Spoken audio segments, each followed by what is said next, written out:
लेकिन अमीर बाप की बेटी सृष्टि पर उसकी माँ जान छिड़कती।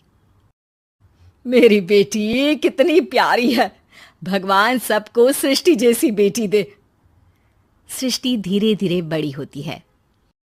एक दिन सृष्टि की सहेली कहती है, तू दिखने में कितनी अजीब सी है, लेकिन मैं जानती हूँ हम सब में सबसे अच्छी शादी तो तेरी ही होगी। तेरे पापा अमीर जो है। और बता नहीं सकते यार, दहेज तो हर कोई देता है, ये क्या ज्यादा ले जाएगी अपने पति के लिए? अरे बड़े शहर में कोठी है इसके पापा की। अरे पापा की है ना, कौन सी इसकी है? इसकी होती तब तो कोई भी लड़का इससे शादी कर लेता। अरे पापा की मतलब पापा की है तो मेरी ही है ना? किसने कहा? अब तेरी तो तब होगी ना जब तेरा भाई ना हो। वैसे भी शादी के बाद सारी प्रॉपर्टी भाई के नाम होती है। सृष्टि समझ जाती है कि उसे किसी भी हालत में माँ बाप की सारी प्रॉपर्टी को अपने नाम करना है, लेकिन कैसे? एक दिन सृष्टि का भाई शीनू कहता है, बहन क्या कर रही है? तुझसे एक बात करनी है। अरे हाँ हाँ करना, मैं तो तेरी बहन हूँ। बहन मेरी लाइफ में ना एक लड़की है, बहुत अच्छी है। मैं सोच रहा हूँ माँ और पापा से बात करूँ शादी के लिए। सृष्टि को समझ में आ जाता है कि भाई की शादी होते ही भाभी उसे एक दिन भी घर में बर्दाश्त नहीं करेगी। क्या बात है भाई, बताना कौन है वो? यार वो बहुत अच्छी लड़की है, पढ़ी लिखी है, मेरे साथ जॉब भी करती है।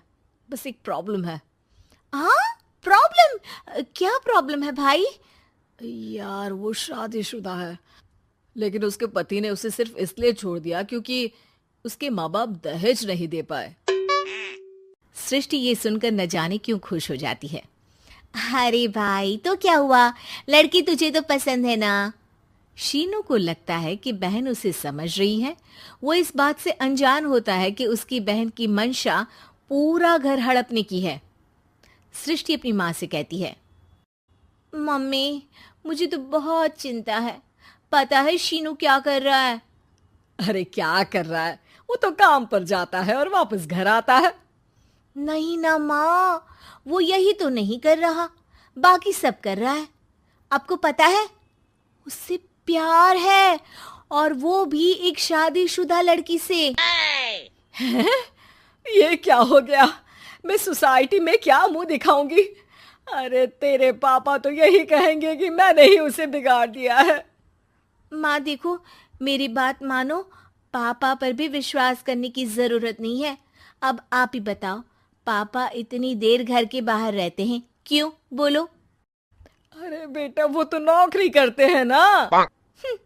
तू बहुत भोली है माँ, पापा का ऑफिस तो 7 बजे खत्म हो जाता है, लेकिन देखो कितनी देर से आते हैं। अरे नहीं नहीं बेटा, ऐसी कोई बात नहीं है। सृष्टि माँ को एक औरत से बात करते पिता की फोटो दिखाती है।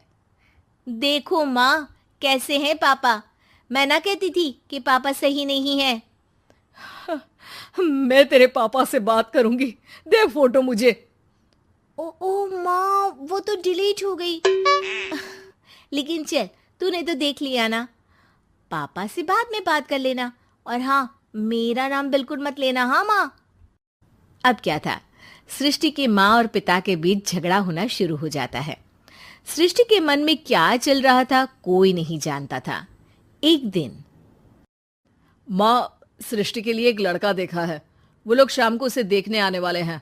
और हाँ माँ, एक खुशखबरी, मैं और पापा मिलकर एक नया बिजनेस ट्राई कर रहे हैं। शाम को लड़का आता है, सांवले रंग का। सृष्टि को तो बिल्कुल भी पसंद नहीं आता। लड़की की माँ कहती है, लड़की का चेहरा तो कोई खास नहीं, लेकिन अगर मेरे बेटे को आप लोग सेटल कर दें तो मैं उसकी शादी आपकी बेटी से करवा दूं। सृष्टि को लड़का बिल्कुल पसंद नहीं था। उसे भाई पर गुस्सा आ जाता है। लड़के वालों के जाने के बाद कहती है, माँ देखा शीनू मेरे लिए कैसा लड़का लेकर आया, न दिखाने लायक न सुनने लायक, सेटल भी नहीं, वो भी हम करे। अरे माँ मैं जानती हूँ ये मेरी शादी किसी भी घर में क्यों करवाना चाहता है।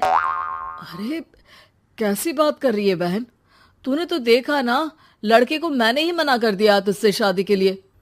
जिसने लड़का बताया था उसने उसकी बहुत तारीफ की थी। बात आई गई हो जाती है, लेकिन सृष्टि का मन शांत नहीं होता। क्या करूं, कुछ समझ में नहीं आ रहा। मेरी शादी हो गई तो ये लोग पूरी प्रॉपर्टी शीनू के नाम कर देंगे। मेरे हाथ तो कुछ लगेगा ही नहीं। तभी सृष्टि को आइडिया आता है। वो किसी वकील को फोन करती है। जी देखिए, अगर आपके मम्मी पापा का तलाक हो जाता है तो आपके पिता की आधी प्रॉपर्टी आपकी माँ के नाम हो जाएगी। फिर उसे वो किसी को भी दे सकती है। सृष्टि अब माँ को बेटे के खिलाफ भरती है। माँ, शीनू पर नजर रखा करो। वो जिस लड़की के प्यार में है ना, वो शादीशुदा है। यहाँ आएगी, सारा पैसा, रुपया, जमीन, जायदाद सब हड़प लेगी। पापा का भी हाल तुमसे छुपा नहीं है। ऐसा ना हो कि मैं और आप एक दिन सड़क पर भीख मांगे। हे भगवान, मैं तो जीते जी मर जाऊंगी अगर ऐसा हो गया तो। ऐसा हो गया नहीं माँ, ऐसा ही होगा। अभी समय है, आगे का सोच लो। मैं तो कहती हूँ पापा से आधी प्रॉपर्टी लेकर अलग हो जाओ। पापा की आधी प्रॉपर्टी भी हम लोगों को अगर मिल जाती है ना, तो अगले 7 जन्म सफल समझो। बेचारी माँ बेटी के कहने पर पति से तलाक लेकर अलग हो जाती है। सृष्टि अब पैसों से गाड़ी और अपने दूसरे महंगे शौक पूरे करने लगी। उसके दोस्त भी उसके पैसे इस्तेमाल करते। सृष्टि, कल तुम कहाँ थी? मैं सारा दिन घर पर अकेली थी। तो मैं क्या करूं? मैंने ठेका तो नहीं लिया है ना तुम्हें संभालने का। माँ को सृष्टि से ये उम्मीद नहीं थी। वो बैठकर रोने लगती है। वहीं उसका पति यानी कि सृष्टि के पिता आ जाते हैं। मैं जानता था कि तुम्हारा यही हाल होगा, तो आपने मुझे रोका क्यों नहीं? मैं रोकता तो तुम रुकती क्या? सृष्टि के कहने पर तुमने मुझ पर, अपने बेटे पर शक किया, लेकिन तुम ये भूल गई कि कैसे हम दोनों ने मिलकर जीवन में इतना सब खड़ा किया। माँ पति के गले लग जाती है। मुझे माफ कर दीजिए, मैंने आपकी कमाई का एक बड़ा हिस्सा गवा दिया। कोई बात नहीं, तुम साथ हो तो मैं ऐसी 7 प्रॉपर्टी खड़ी कर दूंगा। तभी वहां सृष्टि आ जाती है रोते हुए। माँ, मयंक ने मुझे छोड़ दिया। वो बोल रहा था जब तक मेरे पास पैसे थे तब तक ही वो मेरे साथ था। पापा, माँ, मुझे माफ कर दीजिए।